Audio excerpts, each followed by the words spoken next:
विधानसभा के अंदर न सिर्फ भोजपुरी बोली या भाषा पे हम बोलने, बल्कि अपने भाषा में, अपने बोली में, भोजपुरी में हम बोलने।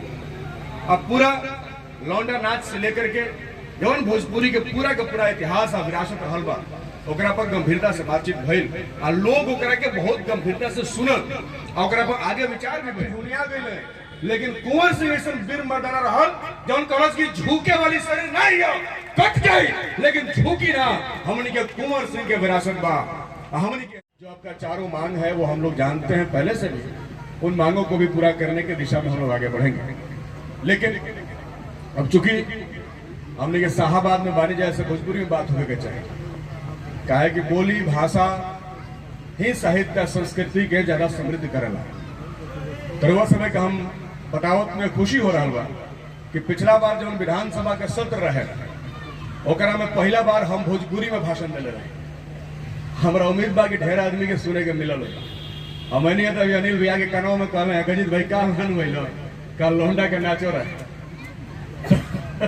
उनका कहे का मतलब ही रहे कि लौंडा नाच पर भी बहुत विस्तार से विधानसभा के पटल पे हम बात रखनी। पिछला समय में भोजपुरी के जो संस्कृति बा हमनी के बात के भी स्थापित करे के बा कि जो नया नया सांस्कृतिक अतिक्रमण हो रहा बा, वो अतिक्रमण में हमनी के जो वास्तविक संस्कृति बा वो खत्म हो रहा बा। हमनी के वो अतिक्रमण के रोके के बा। नया पीढ़ी वही अतिक्रमण बह रहा बिया।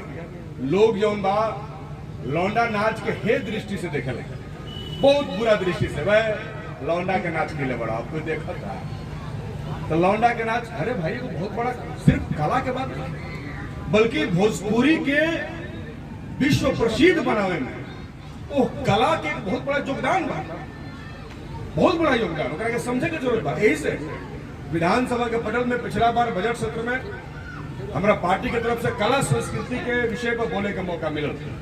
तो कला संस्कृति पर जब हम बोले के मौका मिला तो हम सबसे पहले ये सोच रही कि कला संस्कृति पर अगर वो भोजपुरिया आदमी बोली तो क्या बोल सकला।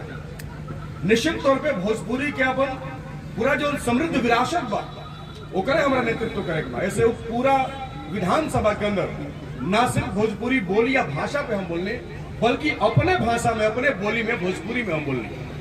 अब पूरा लौंडा नाच से लेकर के जौन भोजपुरी के पूरा इतिहास और विरासत रहल बा, ओकरा पर गंभीरता से बातचीत भइल और लोग ओकरा के बहुत गंभीरता से सुनल, ओकरा पर आगे विचार भी भइल। हमनी के चाहत नहीं ऐसे कि भोजपुरी के जौन इतिहास बा वो कोनो छुपल कोई से नहीं खे। भोजपुरिया जवानन के जौन इतिहास बा वो कोई से छुपल नहीं खे। जो जानत नहीं 1857 के लड़ाई वीर कुंवर सिंह के नेतृत्व में लड़ल गई, जौना घड़ी अंग्रेजन के विस्तार होते रहे पूरे देश में।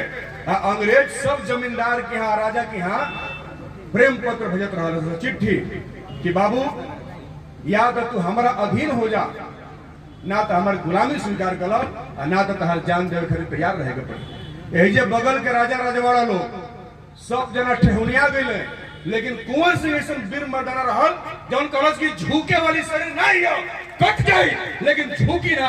हमनी के कुंवर सिंह के विरासत बा, हमनी के बात के गर्व बा। सिनातान के कहानी जा कि हमनी के यहाँ के जे भी राजा रहल वो झुकल ना कि ओकर राजतंत्र बचल रहे। राजतंत्र जाए तो जाए, ए देश खातिर अपन कुर्बानी देने खातिर वो जान दे दिहलस, ओकरा धरती के हमनी कहीं जा। बहुत समृद्ध विरासत यही हमने के खाना बनी जा। वो जानता नहीं पूरा भोजपुरिया लोगन के गिरमिटिया मजदूर बना के कहां न ले जाए। गिरमिटिया के बहुत कहानी, बहुत दुख, बहुत पीड़ा बा, ओकर भी एगो साहित्य बा, ओकर भी एगो संस्कृति बा। अखिलेश जी गिरमिटिया के दर्द पर दुनिया भर के किताब लिखल गई बा, ओकरा पर भी नाट्य मंचन होला, ओकर मंचन भी करे के चाहिए। वो करी यही भोजपुरिया के यही के लोग के लेके जाई गई।